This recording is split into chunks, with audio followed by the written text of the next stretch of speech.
Hello everyone, আমি 2 KG কাঁচা আম নিয়েছি। কাঁচা আমগুলো ভালো করে ধুয়ে মুছে তারপরে পিস করে কেটে নিয়েছি। এরকম করে কেটে তারপরে একদিন একটু রোদে দিয়েছি। রোদে দেওয়ার পরে রাতে লবণ দিয়ে ভালো করে মাখিয়ে ঢেকে রেখেছিলাম সারা রাত। লবণ দিয়ে ভালো করে মেখে ঢেকে রেখেছি সারা রাত। পরের দিন দেখুন এই যে জল উঠে আছে লবণের।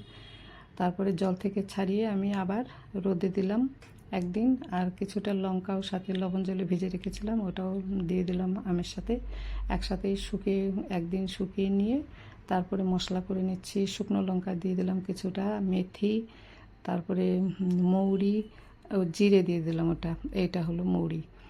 তারপর আজওয়ান ভালো করে, ভালো মানে কি একটু হালকা করে ভেজে নিয়ে কালো জিরে দিয়ে দিলাম।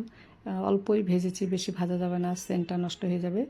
এবার আমি সর্ষে, সাদা সর্ষে আর লাল সর্ষে হালকা করে একটু গরম করে নিলাম। এইবার দেখুন মোটা মোটা করে একটু এরকম করে আমি পেস্ট করে নিলাম, গুঁড়ো করে নিলাম। গুঁড়ো করে নিয়ে এবার আমি আমের মধ্যে সব মশলাগুলো একের পর এক দিয়ে দিচ্ছি। হলুদ, গুঁড়ো মশলা, মৌরি, আজওয়ান, লবণ, তারপরে একটু কালো জিরেও দেবো এর মধ্যে। গোটা কিছু মশলা দিয়ে দিলাম। এবার অল্প তেল দিয়ে ভালো করে এটাকে মাখিয়ে নিতে হবে, যাতে মশলাগুলো আমের গায়ে ভালো করে মানে সেটে থাকে। কালো জিরে দিয়ে দিলাম। আমটাকে এবার ভালো করে মাখাতে হবে। অল্প তেলে মাখালে পরে মশলাটা আমের গায়ে ভালো করে আটকে থাকবে। তারপরে আমি এর মধ্যে এই ভিনিগার দিয়ে দিলাম 2-3 চামচের মতন। এবার আবার ভালো করে এটাকে মাখাতে হবে। মাখাতে মাখাতেই দেখুন কত সুন্দর হয়ে গেল, মনে হচ্ছে এখনই খেতে শুরু করি। আর সেন্টও বলতেই নাই, সেন্টটা খুব সেন্ট বেরিয়ে গেছে একবারে আমের মশলার। তো ভালো করে মাখিয়ে নিয়ে এবার আমি এইভাবেই ভালো করে মেখে নিয়ে ঢাকা দিয়ে নেট দিয়ে ঢাকা দিয়ে একদিন আমি পুরো রোদে শুকিয়েছি। আর কিছুটা এটা কি বলে গোলমরিচ গুঁড়ো করে একটু গুঁড়ো দিয়ে দিলাম। দিয়ে একদিন পুরো রোদে দিয়ে শুকিয়েছি।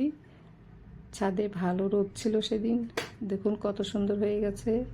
এই যে একদিন পুরো দিনে আমি রোদে শুকিয়েছি, উল্টে একটু নেড়ে দিয়েছি মাঝে মাঝে।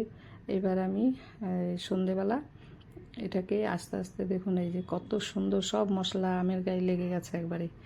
বেশি তেল দিলে মশলাটা ভালো করে আমের গায়ে লাগে না, এজন্য কম তেল দিয়ে আম মাখিয়ে নিতে হয় মশলাটাকে। এবার আমি বয়মের মধ্যে ভরে নিচ্ছি, যতটা ধরবে দেখি ভালো করে একটু চেপে চেপে ভরে দিলাম যতটা পারলাম।